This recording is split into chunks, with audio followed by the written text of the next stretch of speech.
Welcome to episode 13, my friends. You have asked the right questions at the tower, and now the path leads you to the edge of a vast emerald woods, the forest of phrases. This is not a forest of trees, but a forest of expressions. The leaves are made of idioms, and the roots are the deep history of the English language. You can hear the wind whispering, once upon a time, through the branches. At the entrance, you meet the gardener. She is a woman with earth on her hands and stars in her eyes. She is pruning a bush made of phrasal verbs. She looks up and makes direct, warm eye contact with you. Most people try to build English like a stone wall, she says. But English is not a wall. It is a garden. It needs to breathe.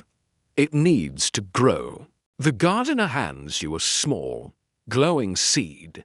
This is a single word, she explains. But a word alone is lonely.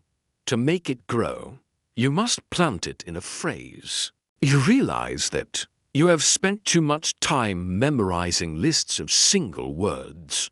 Today, you will learn to plant clusters of language.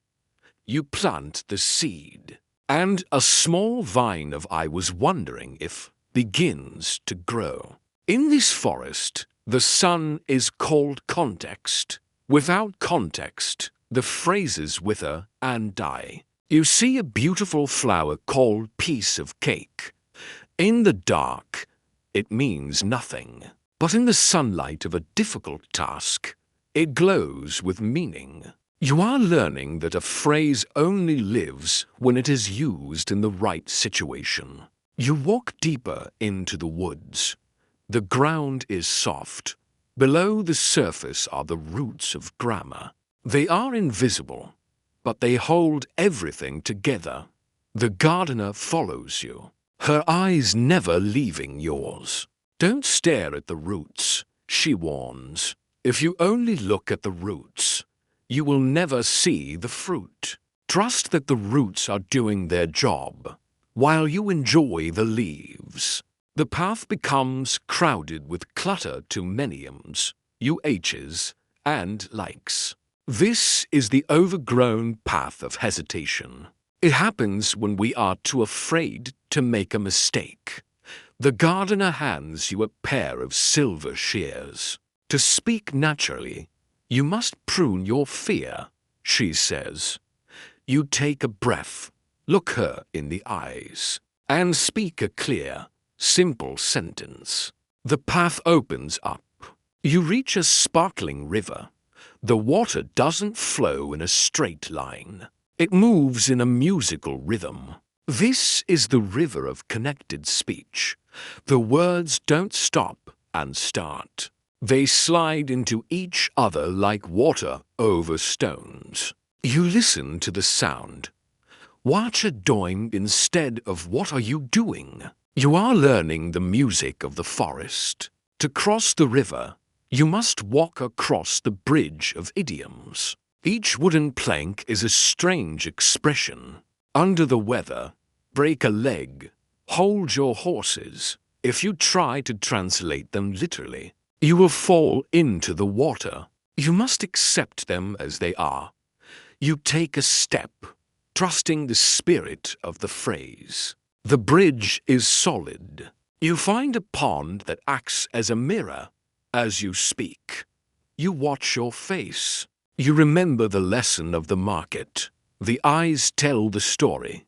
If your eyes are dead, your phrases are dead. But if your eyes sparkle with the meaning of the words, the phrases become magic. You look at your reflection and smile with your whole face. We are at chapter 10. Look up at the canopy. Thousands of phrases are interlocking to create a roof of protection. You are safe here. You are surrounded by the language you have worked so hard to learn. You are no longer fighting the forest. You are a part of its ecology. You trip on a thorn bush. These are the thorns of perfection. They catch your clothes and make you bleed. They whisper, "You said that wrong." The gardener kneels beside you. "A forest with no thorns is a plastic forest," she says. "Your mistakes are just the wild parts of your growth. Don't let them stop your walk." She points to a tree heavy with golden fruit. "This is fluency," she says. You take a bite. It doesn't taste like a dictionary. It tastes like a conversation with an old friend. It tastes like freedom. You realize that fluency is not a destination at the end of the forest. It is the energy you use to walk through it. The forest begins to hum with the echo of the woods. You hear the voices of everyone who has ever learned English. You hear their struggles and their triumphs. You realize you are part of a massive, global family. You are never alone in your studies. The forest remembers your effort. You find a ladder made of vines leading to a high platform. Each step is a more complex sentence structure. "If I had known, I would have." Not only did she, you climb slowly. It is difficult, but the view from the top is worth it. You can see the patterns of the language from above. We are halfway through our 10-minute journey. Stop and breathe. The air in the forest of phrases is full of oxygen. You are feeding your brain with deep, meaningful input. Your listening stamina is reaching new heights. Stay here. Stay present. A warm wind blows through the trees. It is the wind of change. It reminds you that language is always evolving. New words are growing. Old words are falling like autumn leaves. You don't need to know every word. You just need to flow with the wind. Be flexible. Be a willow tree, not an oak. You remember the tower of questions.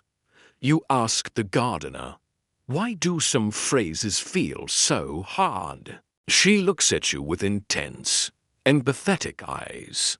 Because you are trying to own them before you have loved them. You must listen to a phrase many times before it becomes yours. Love the sound first. You reach a wide clearing. There are no paths here. You must create your own. This is the level of creative expression. You start to mix and match phrases you have learned. You are no longer repeating. You are inventing.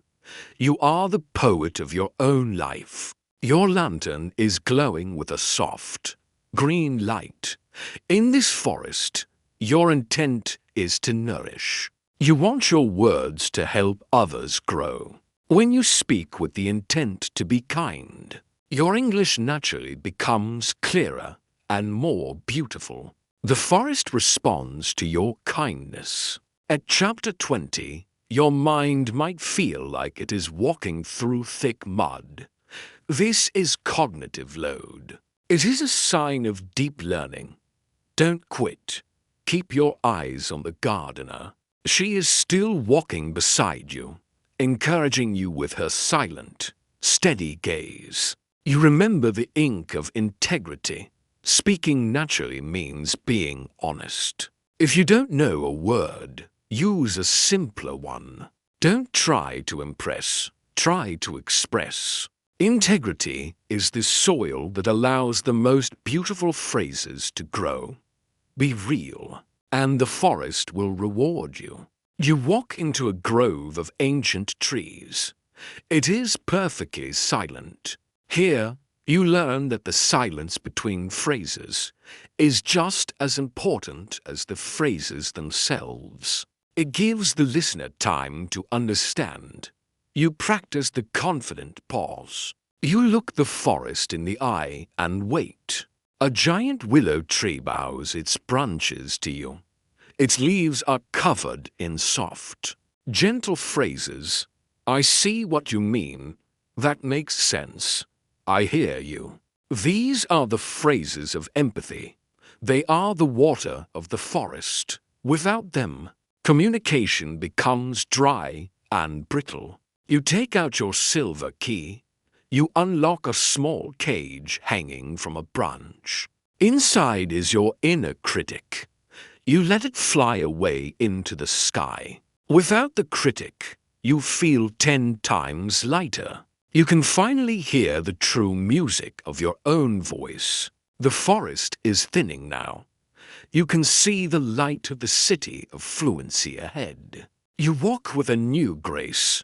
You aren't just using English. You are living it. Every step is a phrase. Every breath is a word. You are a living extension of the forest. Standing at the edge of the woods, you look back. The forest of phrases doesn't look like a scary jungle anymore. It looks like a home. You see that every learner is a gardener, and every conversation is a chance to plant something beautiful. Take a long, deep breath. We are at the final minutes of episode 13. You have completed an over 11-minute trek through the most complex parts of the language. Your mind is full of green, growing thoughts. This is your truth. Your English is a living thing. It is not a test score. It is a garden. Water it with curiosity, feed it with focus, and protect it with confidence. The more you love your garden, the more it will bloom for the world. You walk out of the forest of phrases and back into the golden streets of the city. You carry a bouquet of new expressions in your heart. You are ready to speak, ready to listen, and ready to grow. The gardener waves goodbye, her eyes still holding yours with pride. Congratulations! You have officially completed episode 14. You have spent over 10 minutes in deep, organic immersion. You are a master gardener of English. Like, subscribe, and share. I am so proud of your growth today.